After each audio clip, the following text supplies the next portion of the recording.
The brake lights just ahead flash bright red through the steeply raked windshield. I count an extra beat, then mash the brake pedal as hard as I can, the bellowing 620 horsepower V10 behind me erupting into a quick-fire, shock and awe sonic barrage, boom. Boom.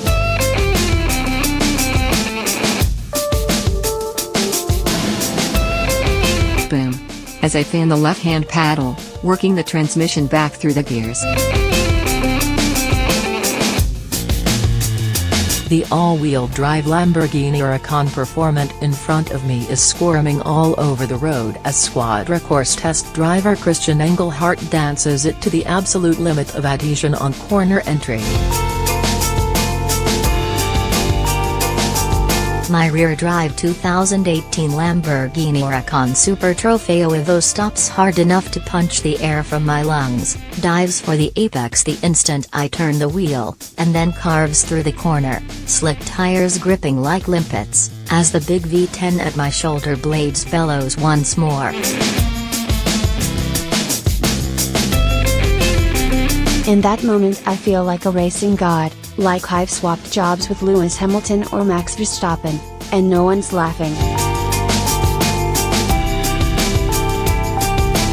And that's exactly how Lamborghini's newest factory race car has been designed to make me feel. Welcome to the future of the supercar.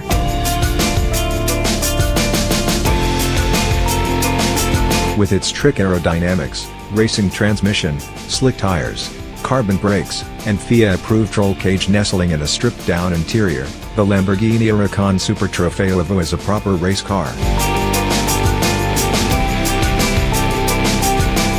It's also proper production Lamborghini, created by Lamborghini engineers and designers and built alongside the Huracán and Aventador road cars. Write a $295,000 check, and the friendly folks at Lamborghini will send you one, pretty much ready to race. What's more, they'll give you somewhere to race it. Super Trofeo is a Pro-Am race series devised and promoted by Lamborghini specifically for these Huracán race cars and aimed at customers the company politely calls gentlemen drivers, those with the money to consider racing Lamborghinis on some of the world's most iconic tracks a hobby.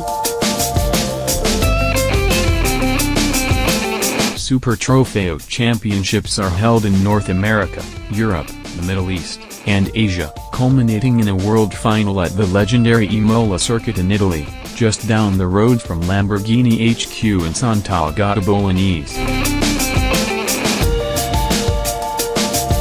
Despite its race-faced swagger, the Super Trofeo Evo is heavily based on the Huracán road car, sharing about 70% of its parts, including engine and suspension.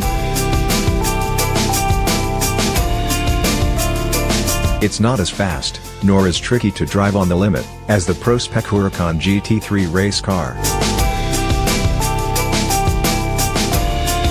Although it has more power, the Super Trofeo Evo generates less downforce, and it is electronically limited to 174 miles per hour. We allow drivers to enjoy the power and torque, but the Super Trofeo is meant to be a scholarship car, to prepare them to move up to a GT3, says Lamborghini Motorsport boss Giorgio Senna. The Evo's engine, transmission, brakes, wheels, and tires are carried over from the 2015 Huracán Super Trofeo, along with sundry other pieces of hardware, including the giant rear wing. Power remains the same, around 620 horsepower, but a new air intake layout delivers a 3% increase in torque at maximum speed.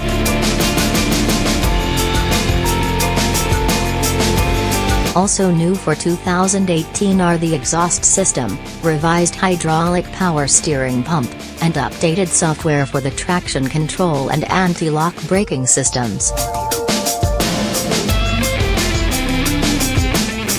The new aero package that comprises most of the Evo upgrades has been specifically designed to improve chassis balance and stability, especially through the fast 4th, 5th, and 6th gear corners that would give gentleman drivers wide eyes and sweaty palms in the edgier GT3 Huracán.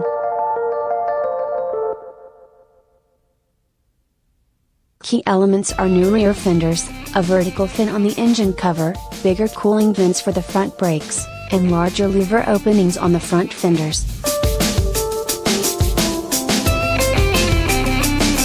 Overall downforce is unchanged from the 2015 cars, but the aerodynamic balance has been shifted 3% toward the front axle, and the dorsal fin improves stability at the rear.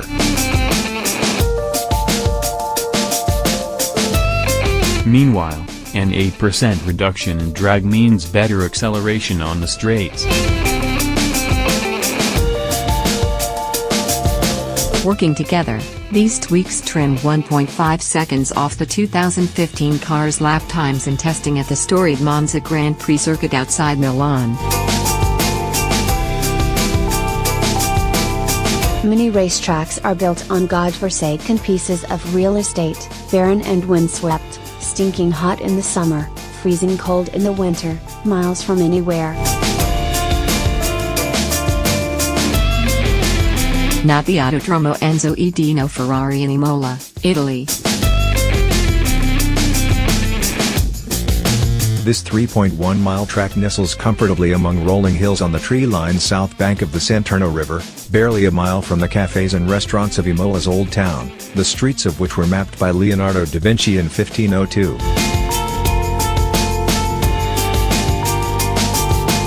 Lamborghini boss Stefano Domenicali was born here. Home to the San Marino Grand Prix between 1981 and 2006, the Imola circuit gained worldwide notoriety after the sublimely gifted Ayrton Senna was killed in the opening laps of the 1994 race. Tragically, Senna's death had come barely 24 hours after Austrian Formula One rookie Roland Ratzenberger lost his life in a crash during qualifying. The first fatalities at a Grand Prix in 12 years, they prompted a redesign of the track layout.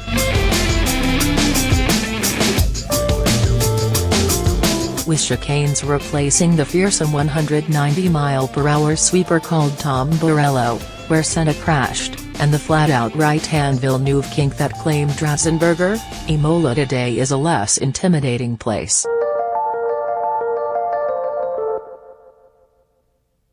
But it's still fast and flowing in places, with dramatic changes in elevation that test driver commitment as much as chassis composure.